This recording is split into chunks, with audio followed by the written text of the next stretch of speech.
तो दोस्तों स्वागत है आप सभी का। आज का टॉपिक है ग्रीडी एल्गोरिथम्स के एग्जांपल हम डिस्कस करेंगे और इसमें हम डिस्कस करने वाले हैं फ्रैक्शनल नैपसैक प्रॉब्लम। तो सबसे पहले तो मैं आपको ये बता देता हूँ कि नैपसैक प्रॉब्लम है क्या बेसिकली, और उसके बाद हम इसका एक एग्जांपल सॉल्व करेंगे, तो जिससे ये आपको बिल्कुल क्लियर हो जाएगा। तो नैपसैक प्रॉब्लम बेसिकली, नैपसैक का मीनिंग हम कंसिडर कर सकते हैं एक बैग। बैग में हमें कुछ आइटम्स को हमें इस तरह से अकोमोडेट करना है सो दैट हम मैक्सिमम प्रॉफिट उस बैग के आइटम से हम गेन कर सकें। और इस केस में मैं एक एग्जांपल ले सकता हूं कि सपोज आप एक रिटेल शॉप चला रहे हैं और उसमें रखने के लिए आप कुछ आइटम्स आप होलसेल मार्केट से परचेस करने जाते हैं। जब आप जाते हैं तो आपके पास एक लिमिटेड कैपेसिटी का बैग होता है, उसमें आप लिमिटेड आइटम्स ही आप रख सकते हैं।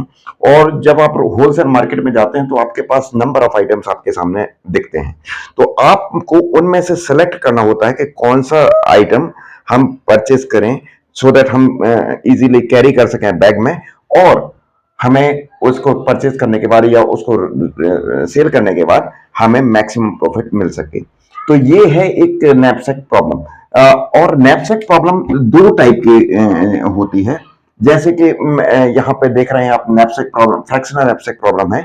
इसमें फ्रैक्शनल नैपसैक प्रॉब्लम में क्या होता है कि जब हम आइटम जितनी क्वांटिटी अवेलेबल है उसमें से अगर हम कुछ क्वांटिटी उसको पार्शियली हम ले सकते हैं, तो फिर हम उसको फ्रैक्शनल नैपसैक प्रॉब्लम बोलते हैं। अगर हमारे पास आइटम्स ऐसे हैं कि या तो हमें उनको कंप्लीटली लेना पड़ेगा या हम बिल्कुल नहीं ले सकते, या तो हम उनको छोड़ ही सकते हैं या हम उनको ले सकते हैं, और पूरा आइटम एक साथ लेना पड़ेगा। तो इस तरह की प्रॉब्लम को हम बोलते हैं zero one knapsack problem. Zero one knapsack problem आगे आने वाले जो वीडियोस हैं उनमें हम ये इसको डिस्कस करेंगे, और जब हम डायनामिक प्रोग्रामिंग डिस्कस करेंगे तो हम जीरो वन नैपसैक प्रॉब्लम को भी डिस्कस करेंगे। तो नैपसैक, ये भी नैपसैक प्रॉब्लम का ही एक वेरिएशन है, और यहां पे भी सेम हम जो टारगेट हमारा होता है वो सेम होता है कि हमें मैक्सिमम प्रॉफिट चाहिए। बस फ्रैक्शनल नैपसैक में जो आइटम्स हैं हम उनको पार्शियली ले सकते हैं। सपोज किसी आइटम की हमारे पास 5 केजी क्वांटिटी अवेलेबल है और हमारी बैग में कैपेसिटी कम है, तो हम उसका 2 केजी ही ले सकते हैं या 2.5 केजी ही ले सकते हैं, 3 केजी भी ले सकते हैं। लेकिन जीरो वन नैपसैक प्रॉब्लम मतलब हम यहाँ पे आइटम्स को डिवाइड कर सकते हैं। फ्रैक्शनल नैपसैक प्रॉब्लम में हम आइटम्स को डिवाइड कर सकते हैं या उनके फ्रैक्शंस क्रिएट कर सकते हैं। जीरो वन नैपसैक प्रॉब्लम में हम आइटम्स को हम डिवाइड नहीं कर सकते, या तो हमें आइटम्स को कंप्लीटली छोड़ना पड़ेगा, उस केस में जीरो हम रिप्रेजेंट करते हैं, और या फिर हमें कंप्लीटली उसको लेना पड़ेगा, तो हम उस केस में उसको वन से रिप्रेजेंट करते हैं। इसीलिए इसको बोलते हैं जीरो वन नैपसैक प्रॉब्लम।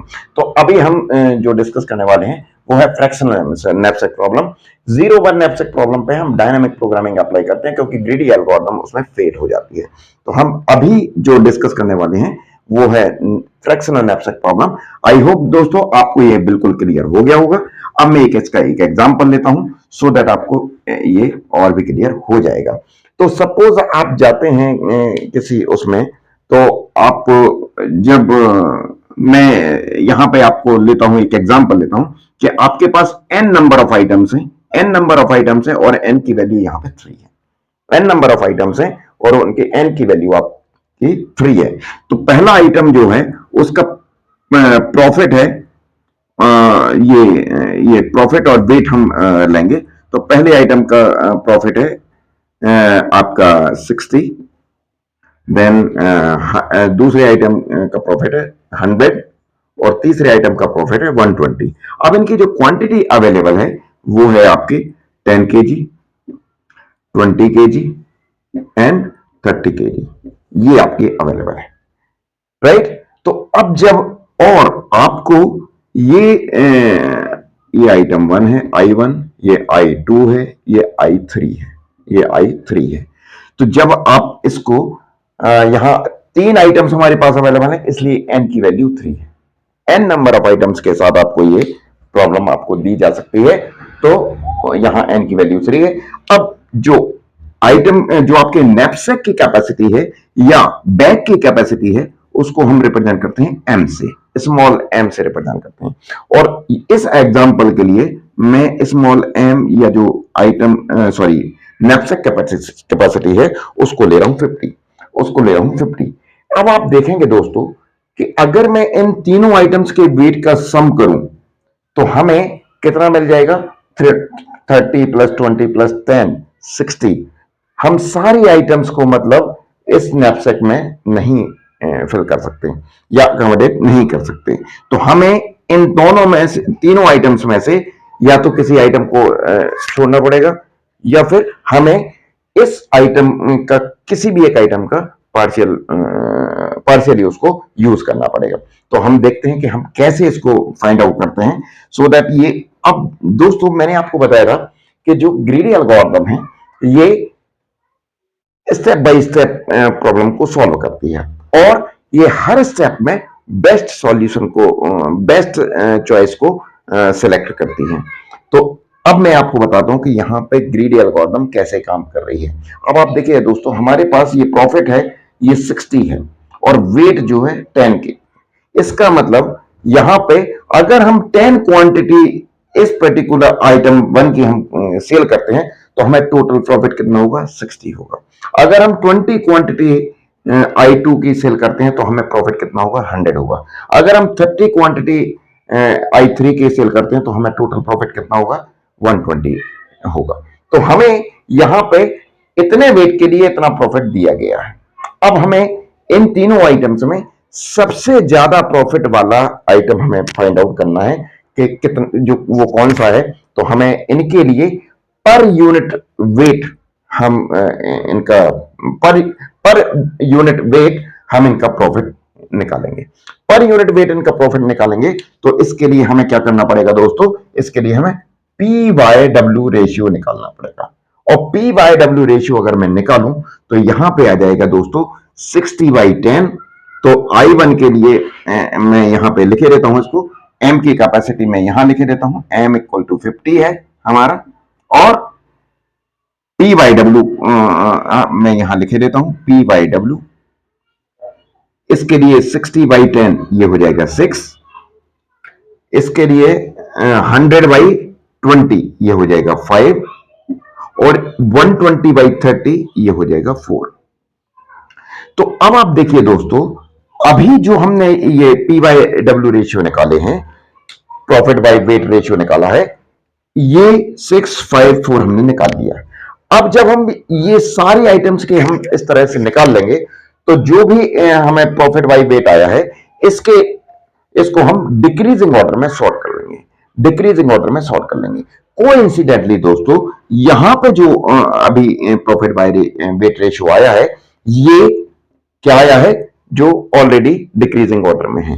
लेकिन जब हम इस प्रॉब्लम को मशीन से सॉल्व करते हैं या कंप्यूटर से सॉल्व करते हैं तो वो उसको नहीं पता कि जो weight profit by weight ratio है वो सारे डिक्रीजिंग ऑर्डर में है, तो वो तो उसको सॉर्ट करेगा ही। तो पहली प्रोसेस क्या है, पहला स्टेप क्या है दोस्तों हमारा? यहां पे हम profit by weight ratio calculate कर रहे हैं, तो हमने प्रॉफिट बाय वेट रेशियो यहां पे लिया। उसके बाद फर्स्ट स्टेप में हमने क्या किया? First step fractional knapsack problem में फर्स्ट स्टेप क्या है? Profit by weight ratio calculate के P by W calculation, P by W calculation. Second step sort P by W profit by weight ratio in decreasing order.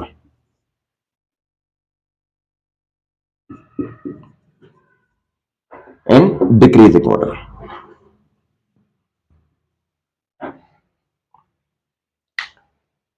And third step में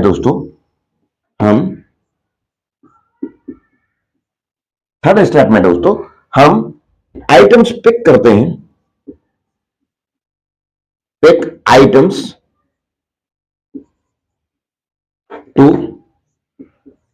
fill knapsack. तो ये 3 step में दोस्तों ये जो task है ये कंप्लीट हो जाता है। तो सबसे पहला टास्क, पहला स्टेप क्या है, P by W calculation, P by W profit by weight ratio हम कैलकुलेट करते हैं। देन सॉर्ट करते हैं प्रॉफिट बाय वेट रेशियो को इन डिक्रीजिंग ऑर्डर। और तीसरा, pick items to fill the knapsack. फिर हम जो sorted P by W values हैं उनसे हम जो फर्स्ट वैल्यू पिक करते जाते हैं और उसको आइटम में, सॉरी, नैपसैक में फिल करते जाते हैं। तो इस तरह से दोस्तों ये कंप्लीट प्रोसेस होता है। तो अभी हमने जो profit by weight ratio calculate किए उन तीनों आइटम्स के लिए, वो क्या है, 6, 5 एंड 4। कोइंसिडेंटली ये डिक्रीजिंग ऑर्डर में है, लेकिन सिस्टम, हम सेकेंड स्टेप भी इसको कंप्लीट करेंगे, उनको सॉर्ट करेंगे डिक्रीजिंग ऑर्डर में। तो सॉर्ट करने के बाद भी ये 6, 5, 4 सेम ऑर्डर में आ जाएंगे। अब थर्ड स्टेप क्या है दोस्तों, अब हम जो हमने सॉर्ट किया है उस सीक्वेंस में से पहला आइटम लेते जाएंगे। अगर हम उसको कंप्लीटली फिल कर सकते हैं तो कंप्लीट रख देंगे, और अगर हम उसको पार्शियली फिल कर सकते हैं तो पार्शियली हम रख देंगे। तो देखिए दोस्तों, हमारे नैपसैक की कैपेसिटी कितनी है, 50। तो अभी हमने कोई भी आइटम उसमें फिल नहीं किया है, इसका मतलब उसमें अभी अवेलेबल क्वांटिटी कितनी है, अवेलेबल कैपेसिटी कितनी है, अभी available capacity AC, available capacity AC is equal to 50। फिर हमने पहला आइटम पिक किया, पी बाई डब्ल्यू जो हमने सॉर्ट किए थे, तो 6 आया था इसमें। अब 6 किसका आया था, I1 का। I1 की कितनी क्वांटिटी अवेलेबल है, 10 kg या 10 यूनिट्स, 10 यूनिट्स हम मान लेते हैं। तो हमारे पास कितनी कैपेसिटी है, 50 की कैपेसिटी है, और हमारे को कितना यूज करना है, 10। तो ऑब्वियसली हम इसको कंप्लीटली फिल कर सकते हैं।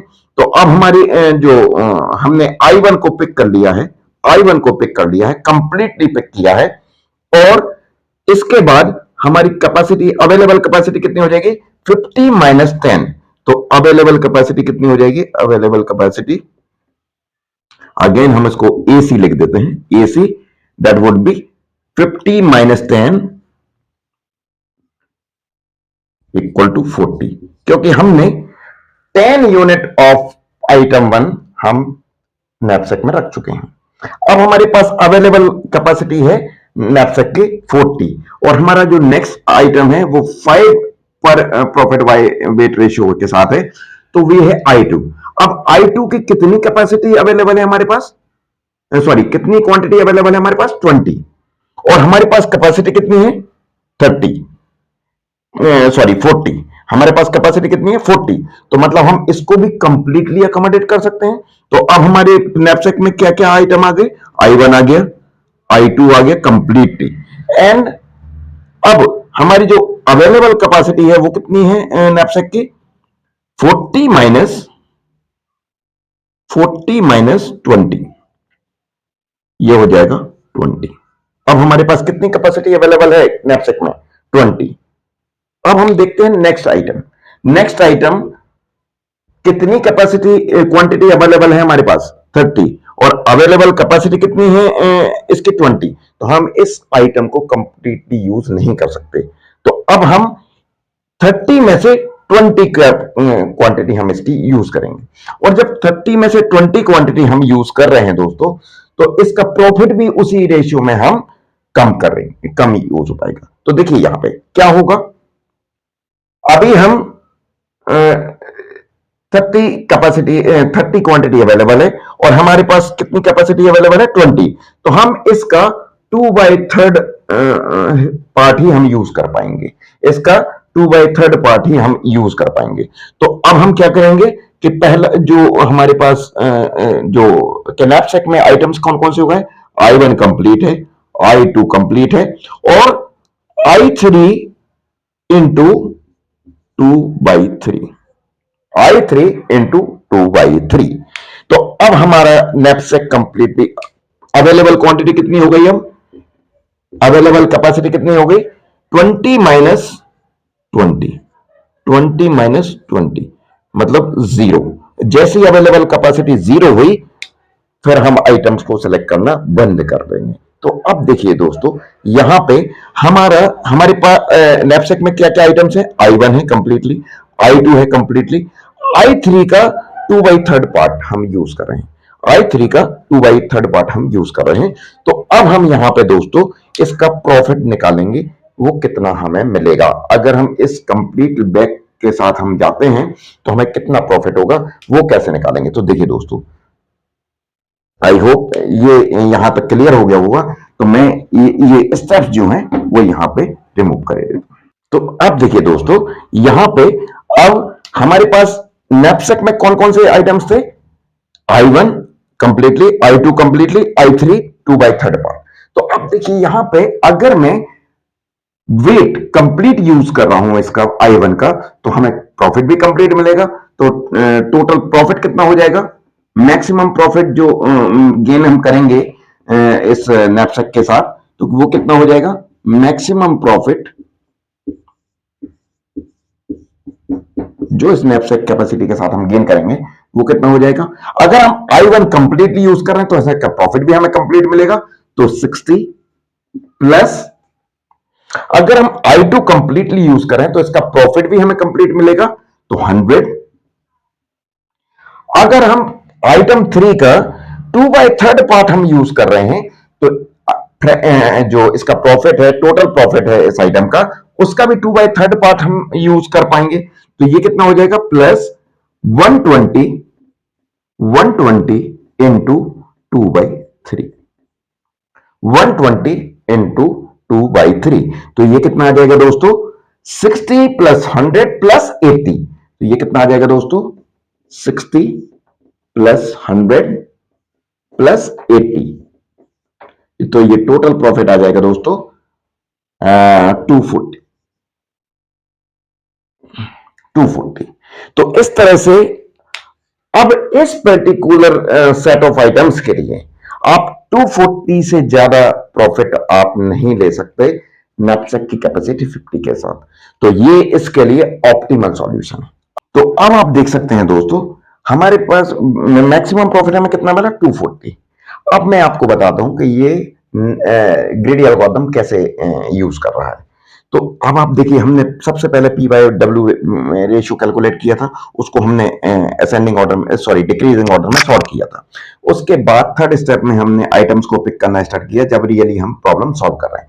तो ये एक साथ सारी आइटम पिक नहीं कर रहा है, ये one item at a time pick कर रहा है। इसका मतलब ये स्टेप्स में सॉल्व कर रहा है। दूसरा, ये हर बार जो सॉर्टेड लिस्ट है उसमें से पहला आइटम ले रहा है, इसका मतलब वो बेस्ट ऑप्शन सेलेक्ट कर रहा है। तो इस तरह से दोस्तों ये ग्रीडी एल्गोरिथम का यूज करके ये मैक्सिमम प्रॉफिट यहां पे हमें प्रोवाइड कर रहा है। और फ्रैक्शनल नैपसेक प्रॉब्लम के लिए ये ग्रीडी एल्गोरिथम प्रॉपर काम करती है, ये इसके लिए फेल नहीं होती है। जैसा कि मैंने इसकी कुछ लिमिटेशंस भी आपको बताई थी, तो ये फ्रैक्शनल नैपसेक प्रॉब्लम के लिए प्रॉपर काम करती है। तो मैक्सिमम प्रॉफिट जो आप 50 कैपेसिटी के बैग के साथ इन तीनों आइटम्स के लिए यूज कर सकते हैं, तो वो होगा, वो गेन कर सकते हैं, तो वो होगा 240। अब आई होप दोस्तों ये आपको क्लियर हो गया होगा। अगर आपको कोई भी डाउट है तो आप यहां पे मुझे कमेंट सेक्शन में डाल सकते हैं, मैं आपके कमेंट्स का डेफिनेटली रिप्लाई करूंगा। अब अगर मैं ये इसको अगर मैं थोड़ा सा चेंज ही कर दूं, अगर मैं यहां पे इसकी नैपसेक कैपेसिटी 30 कर दूं, अगर मैं नैपसेक कैपेसिटी 30 कर दूं, तो आपके पास क्या जो मैक्सिमम प्रॉफिट है, नैपसेक कैपेसिटी 30 के साथ मैक्सिमम प्रॉफिट है, वो कितना आप गेन कर पाएंगे सेम आइटम सेट के लिए। तो वो देखिए कैसे आप निकालेंगे। तो अब हमारे पास यहां पे मैं इन सारी चीजों को हटा देता हूं। यहां पे आपका जो है 30 है मैक्सिमम कैपेसिटी अवेलेबल। अब हम यहां पे same profit by weight ratio calculate करेंगे। प्रॉफिट बाय वेट रेशियो के बाद हम पिक करना स्टार्ट करेंगे। तो अभी हमारे पास 30, आइटम 1 हम डाल पाएंगे, बिल्कुल डाल पाएंगे। और हमारे पास आइटम 1 डालने के बाद हमारी नैपसेक कैपेसिटी कितनी बचेगी, 20। उसके बाद जब आइटम 2 की टोटल क्वांटिटी 20 है और हमारे पास अवेलेबल क्वांटिटी भी 20 है, तो हम I2 को जैसे ही डालेंगे, कंप्लीट डाल सकते हैं, लेकिन उसके बाद अवेलेबल क्वांटिटी हमारी क्या हो जाएगी, जीरो हो जाएगी, अवेलेबल क्वांटिटी क्या हो जाएगी, जीरो हो जाएगी। इसका मतलब हम I3 को बिल्कुल भी यूज नहीं कर पाएंगे, I3 को बिल्कुल भी यूज नहीं कर पाएंगे। और अगर I3 को बिल्कुल भी यूज नहीं कर पाएंगे, इसका मतलब हम I3 का प्रॉफिट बिल्कुल नहीं ले पाएंगे। लेकिन मैक्स 30 क्वांटिटी के साथ हम इसमें कितना प्रॉफिट गेन कर सकते हैं, तो अब हम यहां पे देखेंगे कि हम I1 को कंप्लीटली फिल कर रहे हैं तो कंप्लीट प्रॉफिट भी हम ले पाएंगे, I2 को हम कंप्लीटली यूज कर रहे हैं तो कंप्लीट प्रॉफिट भी हम ले पाएंगे। तो इसका जो प्रॉफिट आ जाएगा वो कितना आ जाएगा, ये थर्ड आइटम का प्रॉफिट हम इसमें से हटा देंगे, तो बाकी जो प्रॉफिट है वो 30 कैपेसिटी के साथ इसका जो मैक्सिमम प्रॉफिट है वो आ जाएगा 160, मैक्सिमम प्रॉफिट है वो आ जाएगा 160। तो इस तरह से दोस्तों मैंने आपको यहाँ पे जो फ्रैक्शनल एब्स्ट्रैक्ट प्रॉब्लम है उसके दो वेरिएशन, जो एक ही प्रॉब्लम सेट था मैंने उसमें दो वेरिएशन उसमें करके आपको बताए। आई होप आपको ये क्लियर हो गया होगा। तो दोस्तों अब हम देखते हैं इसकी कॉम्प्लेक्सिटी। हमने ये 3 स्टेप्स यूज किए थे, तो सबसे पहले हम इन तीनों स्टेप्स की कॉम्प्लेक्सिटी इंडिविजुअली फाइंड आउट करेंगे और उसके बाद जिसकी भी कॉम्प्लेक्सिटी सबसे ज्यादा होगी वो पूरे एल्गोरिथम की कॉम्प्लेक्सिटी हो जाएगी। तो यहां पे देखिए दोस्तों, अगर मैं इसकी बात करूं पहले स्टेप की कि हम P by W ratio calculate किया, तो अगर हमने एक P by W ratio calculate करने में अगर हमें 1 यूनिट ऑफ टाइम लगता है, तो ऐसे एन आइटम्स के लिए P by W ratio calculate करने में हमें एन यूनिट ऑफ टाइम लगेगा। इसका मतलब इसकी कॉम्प्लेक्सिटी जो है वो हम लिख सकते हैं दोस्तों ऑर्डर ऑफ एन हो जाएगी। जितने एन की वैल्यू ज्यादा होगी उतना टाइम ज्यादा लगेगा, अगर एन की वैल्यू कम होगी तो टाइम कम लगेगा। फिर हम सारे पी बाय डब्ल्यू रेशियो को हम डिक्रीजिंग ऑर्डर में सॉर्ट करते हैं। और अभी हमने देखा दोस्तों क्विक शॉर्ट या मर्ज शॉर्ट, हम कोई भी हम शॉर्ट देखें तो उसमें मिनिमम जो कॉम्प्लेक्सिटी आ रही थी दोस्तों शॉर्टिंग की, वो आ रही थी order of N log N. जो कॉम्प्लेक्सिटी है इसकी वो है order of N log N, order of N log N. तो यहां पे दोस्तों जब आप देख रहे हैं कि इसकी complexity order of N log N है, तीसरे स्टेप में अगर मैं देखूं दोस्तों, तो यहां पे हमने आइटम्स को पिक करना स्टार्ट किया है।